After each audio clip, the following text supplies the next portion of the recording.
Naroon, dito na naman tayo sa another episode ng ating vlogs. Badong Rattles po. Pag-uusapan natin ngayon, ito po, no, nakipag-usap po ang presidente ng Pilipinas sa kasalukuyang Vice President ng Amerika. May kinalaman po to sa pagpapatuloy ng magandang relasyon ng Pilipinas at ng bansang Amerika. Ayan. Tuwan-tuwa po si BBM, ngiti-ngiti po dun sa picture niya sa GMA na ipinagmam US relation. Biruin mo, Vice. Hindi ba yan yung kalaban ni Trump? Ang kausap mo yung kalaban na nanalong presidente, yung talunan. Wala talaga. Okay, pag-uusapan din po natin, ito po, no?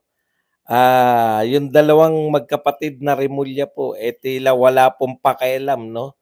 Sa naganap, pagpapakitang milyon-milyon po ng miyembro ng Iglesia ni Cristo na nanawagan po ng kapayapaan, pagkakaisa, at basic po yan na magtrabaho po tayo, hindi na lang po panay Duterte.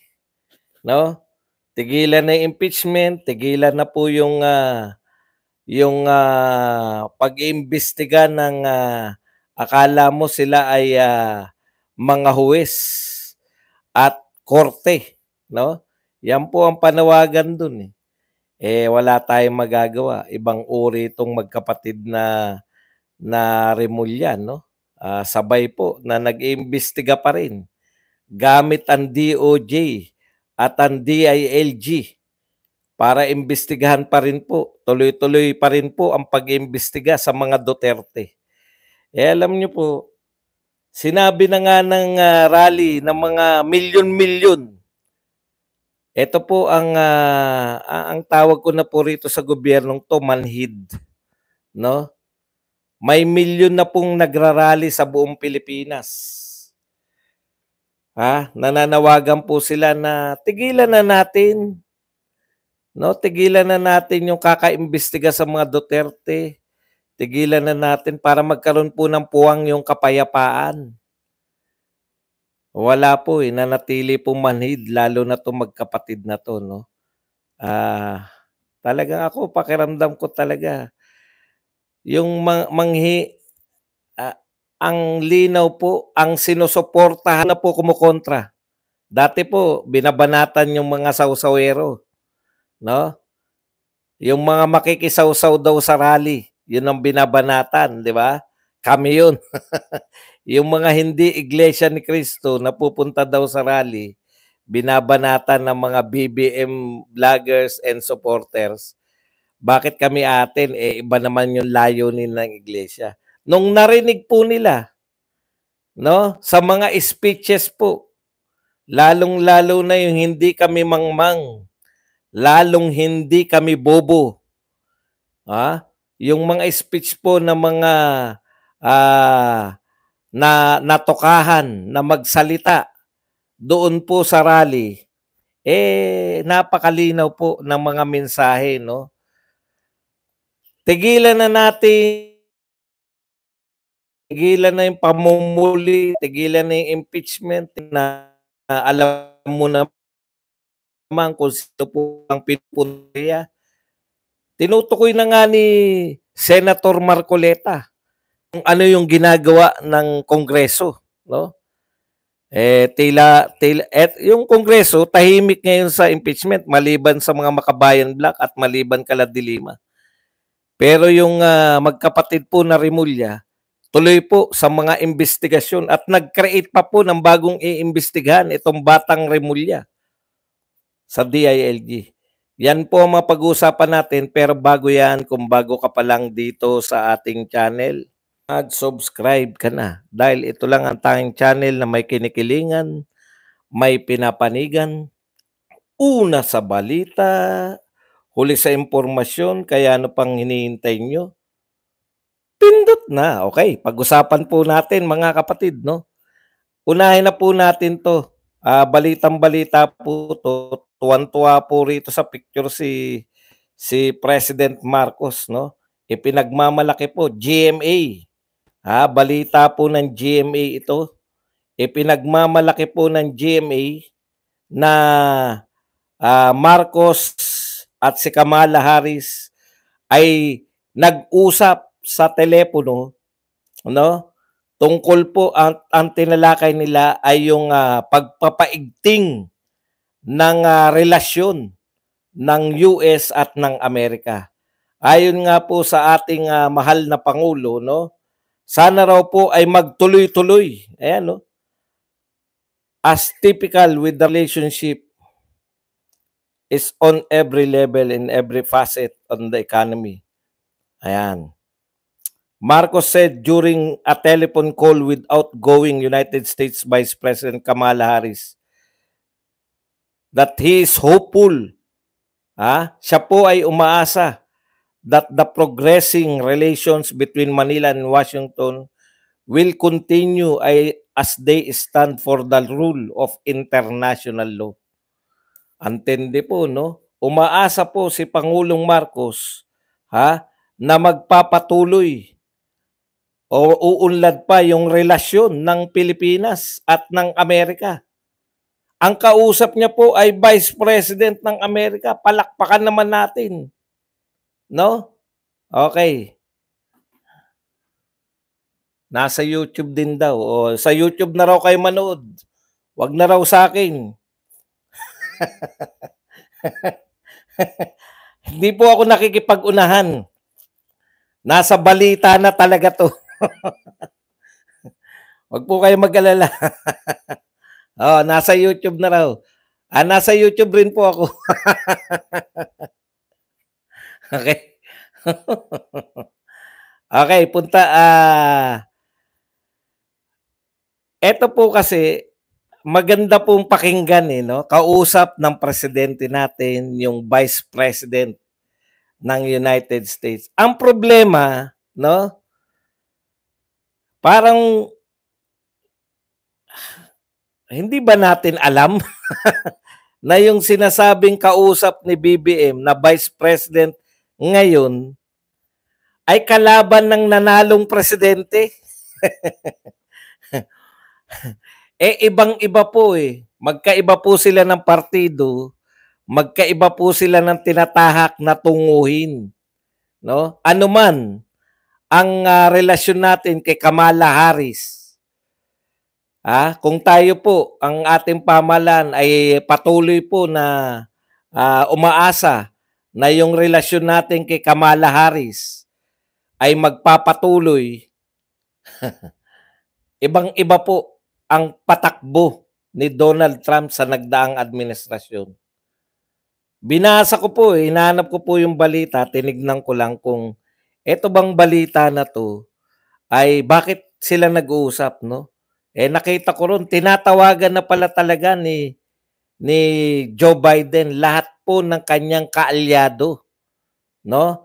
Lahat po na kasi papaalis na ilang araw na lang si Joe Biden. So parang nagpapaalam na po siya sa kanyang mga kaalyado. So nasaktan po ako, nasaktan na naman ako. Kasi tayo po ang number 1 ally ng US dito sa Southeast Asia. Tayo lang po talaga yung nagmamalaki na kaalyado tayo, no? Nagpapaalam pala si Joe Biden. Akalain niyo yun? Kahit sa pagpapaalam ni hindi man lang tayo kinausap. Napakasakit, no? Dito sa area na to, bahagi ng mundo sa Southeast Asia, ipinangangalandakan natin na tayo po yung pinaka number 1 kaalyado ng US. In fact, tayo lang po sa Southeast Asia ang mayroong mga US bases na tinatawag lang nating EDCA. No? Tapos, ni hindi man lang matawagan si BBM, ang pinatawag pa si Kamala Harris. Doon po ganun po tayo kaimportante. Hanggang kay Kamala Harris lang po yung level ng pakikipag-ugnayan natin. Hindi pa po. Magpapaalam na rin lang. Pinadaan pa kay Kamala Harris.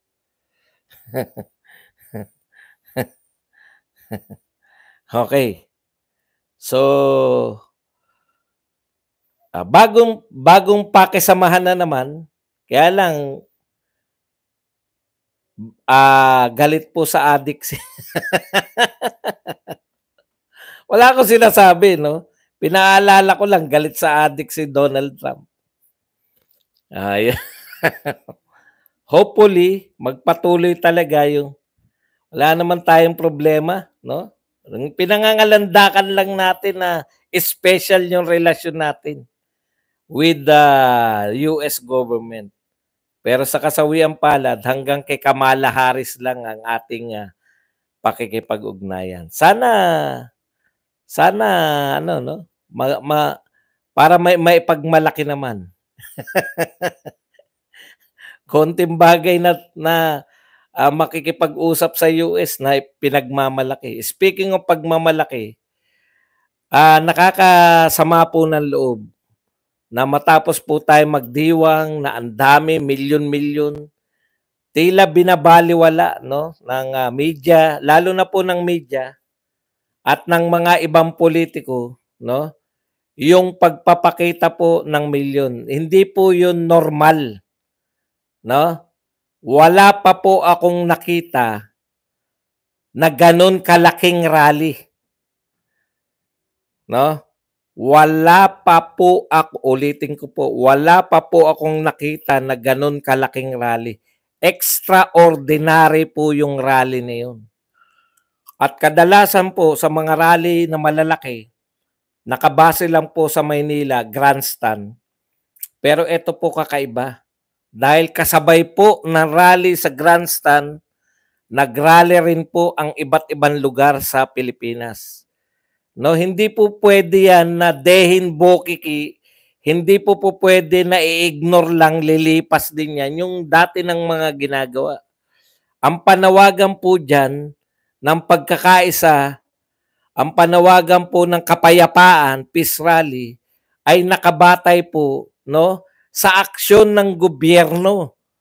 Yung tigilan na, yung pulitakahin si Sara Duterte, yung mga Duterte, magtrabaho na. No, yun symbolic lang po yung impeachment. Dahil ang impeachment po, sabi nga ni Pangulong Marcos, matatali ang Kongreso, matatali ang Senado. Hindi na po sila makakapagtrabaho dahil kinakailangan nila, nasa batas po yan, pag may impeachment, yung Senado, na imbes na gumagawa ng batas, gagawin po nilang korte. Hindi muna sila mag-aaka-senador kung hindi mag-aak sila as judge. No? Yun yung hindi nauunawaan. Ang gusto po ng Iglesia ni Cristo, tugunan. Hindi, ulitin ko po, hindi lang po yan mga Iglesia ni Cristo. Marami pong nakilahok dyan. No? Lumahok po yung mga KOJC. Lumahok po tong mga Katoliko na mga pro-Duterte. Sabi ng mga to, sabi ni Dilima at mga iba pa na minority lang naman yung mga yan. Minamaliit po ninyo. Yung milyon, wala pa po ako nakitang rallying milyon. Umaten po ako. Hindi ko po alam yung EDSA 1. Napakabata ko pa niyan. Napakabata ko pa niyan. Pero yung EDSA 2 po, tinitiyak ko po sa inyo, mas marami to. Mas marami yung rally na to na pinangunahan ng Iglesia ni Cristo. Yan po ang tinitiyak ko sa inyo. Naroon ako eh. Doon lang sa ibaba ng flyover, wala nang ganong tao riyan. Nakatumpok lang po yan dyan sa may EDSA shrine. Hindi ko po maintindihan kung ano pa pong malaking rally yung katatakutan ninyo. Okay. Simple lang naman yung panawagan. Hindi naman po nanawagan yung rally na yun na ganong kalaki na bumaba na sa pwesto yung Pangulo. Wala po. Yung mga pinangangalandakan ng mga to na hindi kami welcome doon dahil sisigaw kami ng BBM resign. Sa kasawang palad, bigo na naman sila na makarinig doon ng sisigaw ng BBM resign. Alam niyo po, sa mga maaayos na tao, para lang, ang mga Pilipino po talaga ganun eh. Napuna ko lang. No? Tignan niyo po sa ibang bansa na maayos po nagpapatupad ng mga batas nila. Sumusunod po yung mga Pilipino. Ako na lang nung panahon ni Gordon eh. Gordon kasi nasa isip ko lagi, mahigpit sa Subic, mahigpit dyan sa Olongapo kasi si Gordon ang namamahala dyan. Parang ganun yan dating ni Gordon nun eh. Mabatas. Nung napunta ako sa Olongapo, doon talaga ako tumatawid sa merong pedestrian kasi baka mahuli ako eh. Di ba? Ganun ang mga Pilipino eh. Pag maayos po yung mga kasama, nagiging maayos tayo eh. Pag magulo po, kaya po nung panahon ni Duterte, nakakahiya po magkalat eh. Kasi miski nga yung Ilog Pasig, miski nga yung bulok ng Manila Bay, taehan ng mga dilawan at mga fans ng anti-dolomite. No? Yung taehan na yan, nung nalinis yan, nakakahiya na po magkalat. Ngayon, panay kalat na uli. Putya, mahiya ka ba magtapon kung nakita mo, panay basura na uli ngayon? Okay, balik po tayo. Ano po ang ibig ko sabihin? Dinatnan namin yung iglesia, yung rally ng iglesia na napakaayos. Walang nagkakalat. Walang sumisigaw na BBM resign. Ibig nyo sabihin, pupunta kami ron, maglalakas loob kami na sumigaw ng mga BBM resign. Yan ang mga mali nyong pag-iisip eh. Akala nyo sa mga Duterte supporters, mga salaulang katulad ninyo. Umatin kami doon, pinamunuan nyo ng ito pa sinasabi nila kalokohan, di ba? Ha-hijackin daw ng mga KOJC at mga Duterte supporter yung rally ng iglesia. Paano namin ma-hijack yun eh? Di ba? Yung mga personalidad na maka-Duterte naroon. Pero bilang mga sumama. Wala po silang papel doon. Yung mga speaker po, Iglesia ni Cristo lahat yun. Marunong ba sumunod yung mga Duterte? Malamang. Sumama kami doon, alam namin sumusuporta lang kami. Pag panahon na kami naman, rally naman namin, di rally namin, kami naman yung mga speaker. Galangan lang yan eh. Ngayon, balik tayo. Ano po epekto? Mukhang magpapalamig lang po sila. Hindi muna nila pinag-uusapan yung impeachment ngayon. Pero tuloy po yung iba. Nagpahayag pa, sinabayan pa ni John Vic Remulla. Kita nyo po yung mga pahayag. Hindi maapektuhan. Okay lang sana kung hindi na dinamay ni Boying Remulla yung parang parang meron pa silang parunggit. Pwede naman niya sabihin na tuloy pa rin po yung mga investigasyon ng mga, di ba? Halimbawa po, bibigyan ko kayo ng halimbawa ng mga sinabi nitong mga Remulla po. Tiniyak ni Secretary Jesus Crispin Remulla na hindi makakaapekto ang rally ng Iglesia ni Cristo sa investigasyon ng NBI sa sinasabing naging pagbabanta ni VP Sara Duterte sa buhay ni na Pangulong Ferdinand Marcos, First Lady Lisa Araneta Marcos at House Speaker Romualdez. Okay.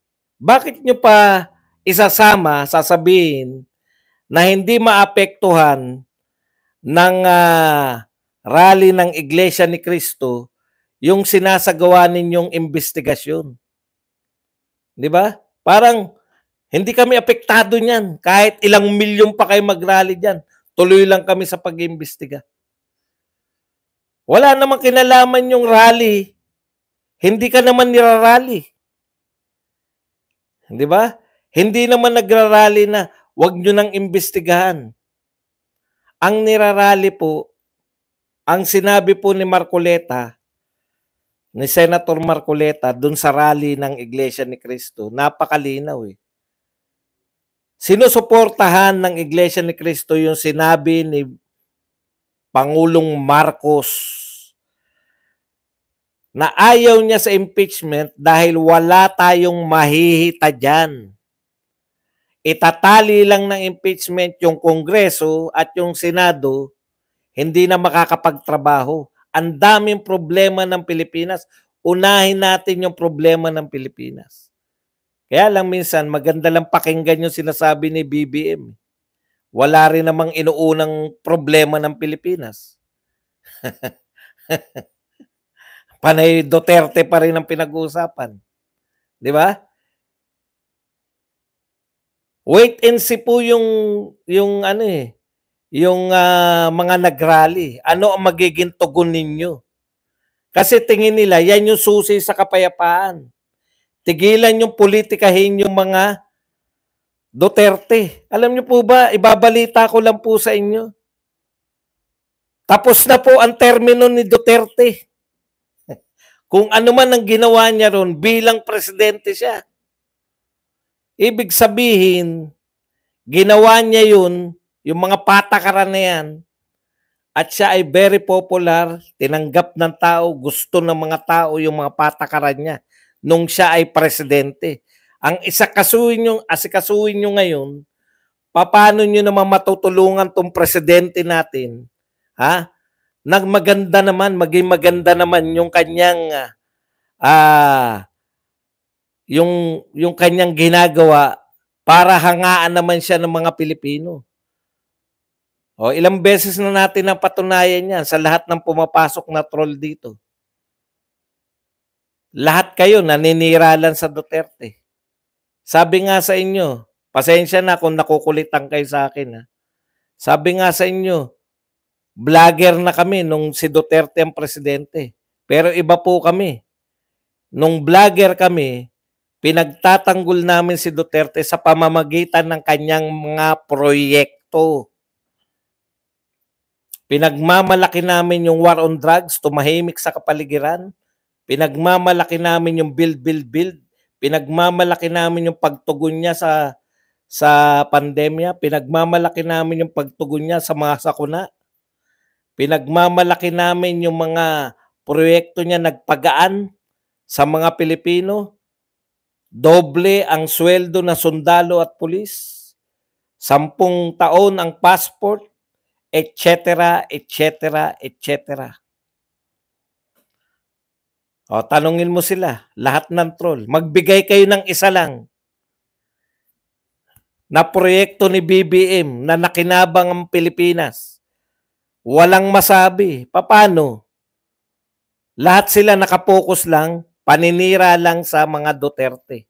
Akala nila, pag siniraan nila yung mga Duterte, kahit walang proyekto si Marcos, okay na sila. Hindi po. Ayan, no? Ano po ang survey ngayon ng SWS? Pinakamaraming gutom. 25.9%, mahigit sa 1/4. Ang gutom.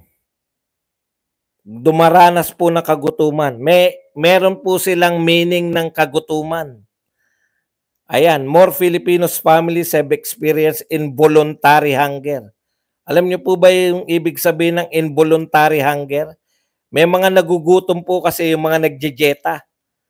Gutom po yun, pero hindi po yun involuntary. Voluntary hunger po yun.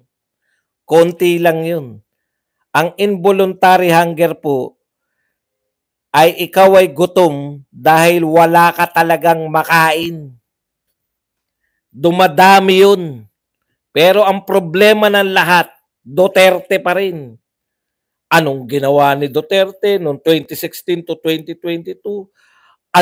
Sino si Mary Grace Piatos? Paano ginastos ni BP Sara yung confidential fund, kahit confidential? Maraming gutom, maraming mahirap, mataas ang presyo ng bilihin, bagsak ang dolyar, walang pumapasok na investor,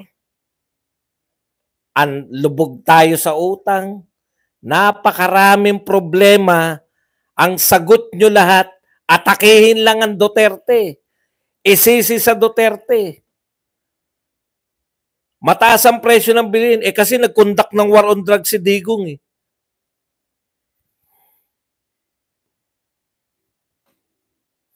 Dumadami ang mga mahihirap. Kasi si Sara Duterte, 125 million. Hindi namin makilala si Mary Grace Piatos.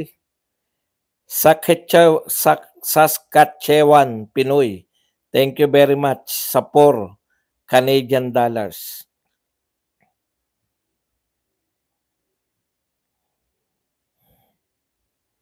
Eto pa. Sinabi na nga, nagwelga na nga, nagrally na nga yung milyon-milyong katao sa pangunguna ng mga iglesia ni Cristo. Sasabihin pa, hindi naman kayo majority. Konti lang naman yan na iglesia. Konti lang ang iglesia? Tanong, sino marami? Mas marami Katoliko. Correct. Pero yung Katoliko ba ay pro-impeachment? Utot nyo, Katoliko kami. Majority po ng Katoliko, maka-Duterte. Lalo na ngayon. O, tignan nyo. Yung Batang Remulla, nagpanukala na naman. O, ito po ang sinabi. Mayroon daw, may tsorya siya. Tsorya lang. Alam niyo po ba ibig sabihin ng tsorya? Ang tsorya po, ito ay kanyang paniniwala. Sariling paniniwala lang. Wala pa pong basehan. Kaya sila mag-iimbestiga. No? Binalikan niya yung 2022. October 2022. Haka-haka pa lang ni Remulla to. Mayroon daw grand grand conspiracy theory. No? Pinagbatayan niya yung naganap noong October 2022. Tandaan niyo po, yung petsa na yan, importante po yan. Sino na po ba ang presidente noong October 2022? Si Duterte pa ba? Hindi na si Duterte. Sino na po? Si Marcos na. Kasi daw, nagkutsabahan daw tong mga pulis dahil yung mga nahuli nilang mga droga ay ibebenta pa sa market. At ayon sa tsorya nito ni John Vic Remulla, kasi binabaliwala ko lang sana dahil laki-laki ako sa rally. Akala ko ang epekto sa kanila, naku, tigilan na natin to lahat. Makinig na tayo sa milyong-milyong Pilipino. Hindi. Talagang may grand conspiracy theory kami na yung tinatalakay ng Quadcom na yung pagbibigay ng pabuya, reward system, na hindi napatunayan ng Quadcom, na wala pa nakakapagpatunay na yung tanging testigo na si Garma ay lumabas na ng bansa, yun daw ang dahilan sa tsorya nito ni John Vic Remulla kung bakit yung mga droga na nahuli noong 2022 October excuse me po, ay yun, magkaugnay. Yung sabwatan ng mga pulis doon para maibenta o makuha yung mga stock, may kaugnayan daw doon sa reward. Wala pang patunay. Tsorya niya pa lang, naiisip niya pa lang daw. Kaya sila mag-iimbestiga. Okay, pinag-uugnay niya na ngayon yung reward system di umano kasi kinakailangan pasamain nila di ba? Una nila yung inugnay tandaan po ninyo sa Quadcom, inuugnay nila yung Pogo. Yung pera sa Pogo, di ba? Tatandaan niyo yung gimmick nila. Nung hindi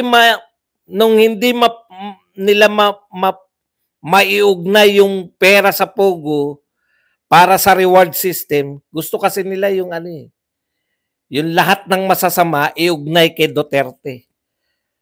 Ang inaamin lang po ni Duterte, yun pong war on drugs.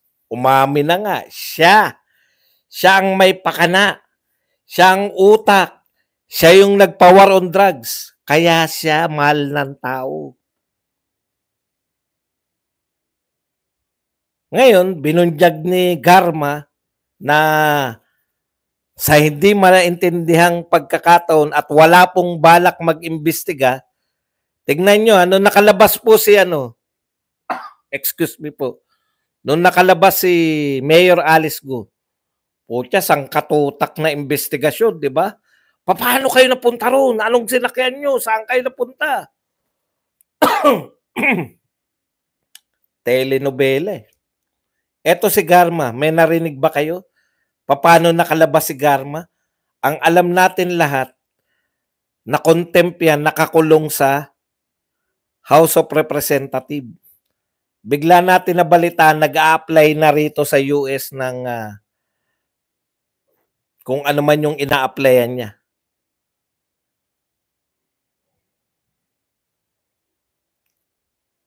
Siya lang naman nagsabi na may reward system eh.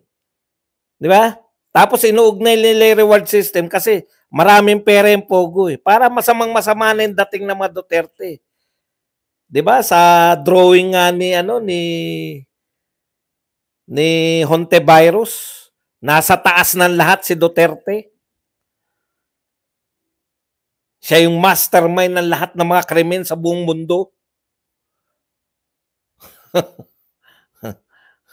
Hindi nila napatunayan yan. Ngayon, naghakot ng iba na naman to.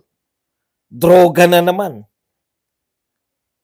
Na naganap noong October 2022. Sino ba presidente noong October 2022? Si Marcos. Kontrolado pa rin ni Duterte yung mga pulis kahit panahon na ni Marcos? Tindi. Ang tindi. Pero hindi po iimbestigahan yung panahon ni Marcos. Iba po tayo. Nakakalahati na po tayo. May droga pa ba ngayon?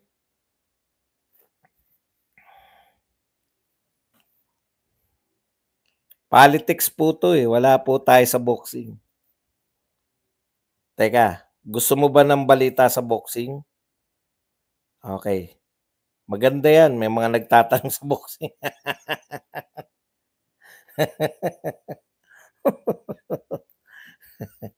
Para may pahinga tayo sa... Unawain niyo po ito sinasabi ko ha. O ngayon, may tsorya naman to si John Vic Remulla. Alam mo, Mr. President, okay lang yung Congress na magmatapang na mag-iimbestiga pa rin kami. Kahit na ano sabihin ng Pangulo, sabi ni Martin, dahil ito ang aming tungkulin. Ito sinabi ni Martin Tandaan po ninyo, yung impeachment, tamang yun yung pangunahin kasi yun yung nakasalang Pero ang sinasabi ng Iglesia ni Cristo, ang buong mensahe, hindi po literal na impeachment lang.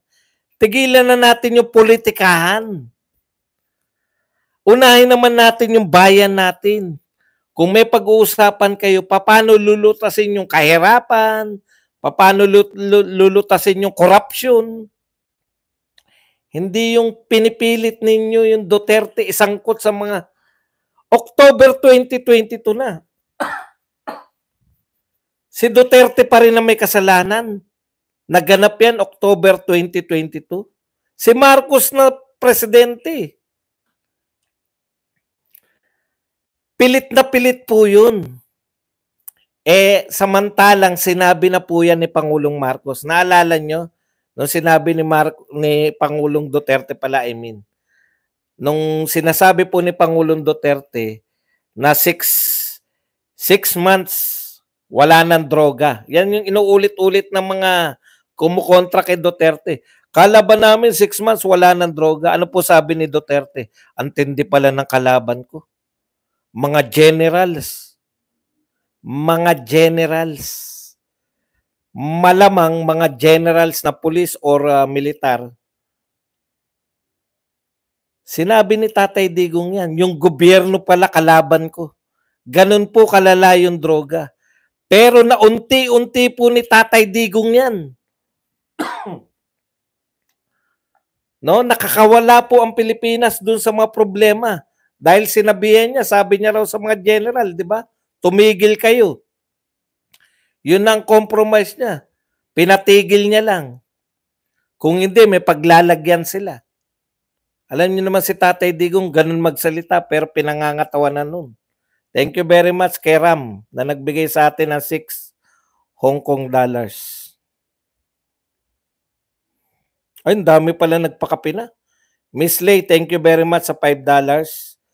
At saka si Saskatchewan Pinoy. Built for Speed, thank you very much. Sa 199 pounds. Yan. Binati lang natin, baka magtampo itong mga to.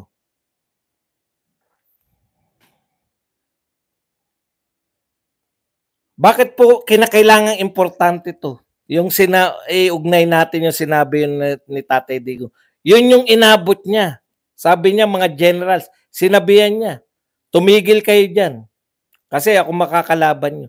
Ganun kahirap. So within 6 years, nanahimik po pati yung mga, ang question, kung yan ay tapos na si Tatay Digong bago naganap yung event na yan, dalawa po ang tsorya natin dyan. Revenge na sila. Di ba? Para revenge tourism. Hindi kami nakapaglakbay. Maglalakbay na kami. Yung mga magnanakaw, yung mga walang hiya sa gobyerno, hindi sila nakapagnakaw na 6 years. Pag naging magnanakaw ba sila ngayon, isisisi nyo kay Duterte? Sa panahon nga ni Duterte, napigilan niya. Same people pa rin. Pero panahon ni Duterte, hindi sila nakapagnakaw. Kung ngayon nakakapagnakaw na uli, kasalanan ba ni Duterte? Di ganun din po yung sa militar o sa mga pulis. Kung napigilan sila ni Duterte, nung nawala na si Duterte, umalagwa na naman sila, isisisi nyo kay Duterte? Logic lang. Hindi ko po kilala yung mga personalidad niya. Wala po akong alam diyan. Pero wag niyo pong isisi kay Duterte. Sinisisi niyo na nga si Duterte sa naganap noong panahon niya. Pati ba namang hindi niya na panahon, isisisi niyo pa rin sa kanya. Hindi naman po namatay yung mga militar na sinabi ni Duterte. Nakipag-compromise malamang. Tigil na muna kami. Sige po, susunod kami. Hindi na sila umepal, natigil. Pagkatapos ni Duterte, nagutom sila ng 6 na taon. Ano sa tingin nyo gagawin yan? O kailan po naganap? After ni Duterte. Isisisi nyo, iugnay nyo kay Duterte. Pwede nga po talagang mangyari yun. Na immediately after ni Duterte, magwawala yung mga yan. Parang mga nakalaya yung mga yan.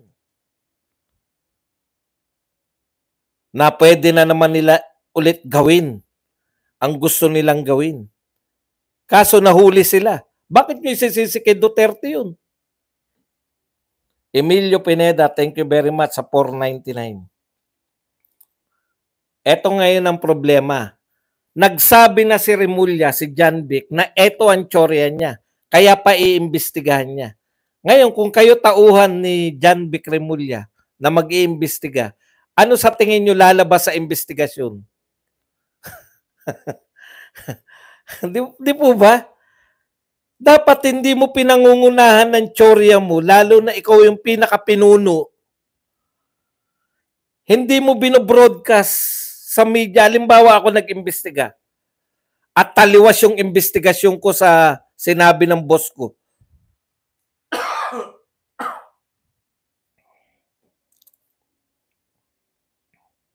Thank you very much kay Nina, $5 na pangkape. Emilio Pineda, thank you very much sa $499.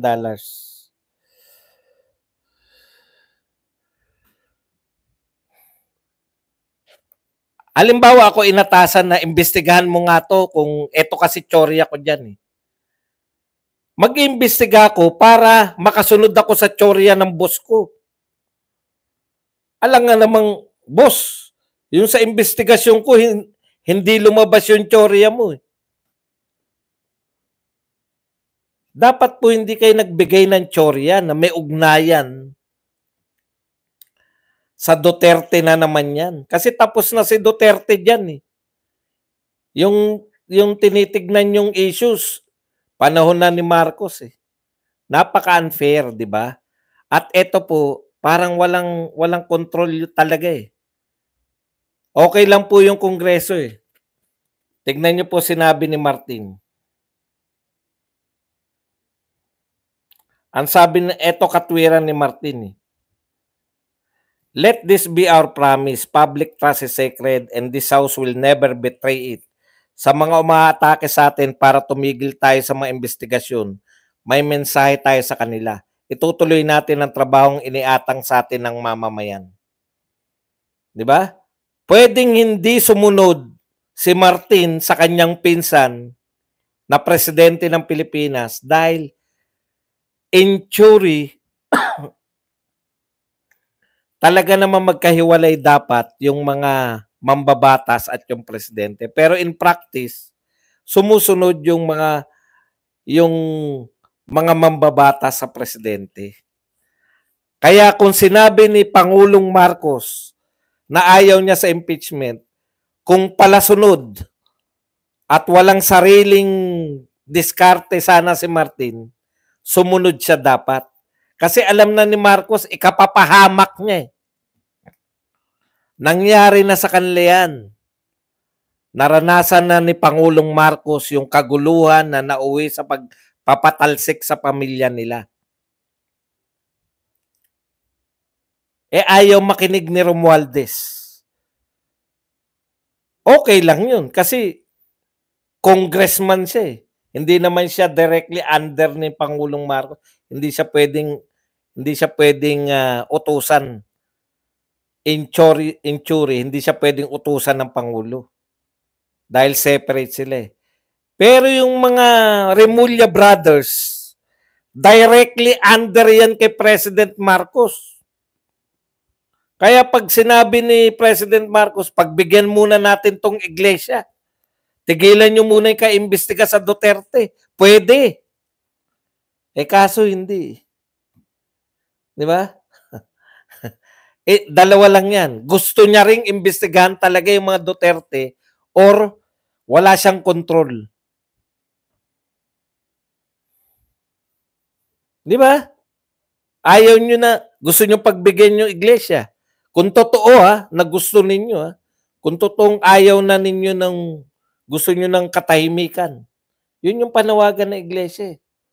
Tigilan nyo na yung mga Duterte, magtrabaho na kayo. Laganap ang kagutuman, laganap ang kahirapan, laganap ang korupsyon. Unahin nyo yan. Dahil hindi Duterte ang problema ninyo.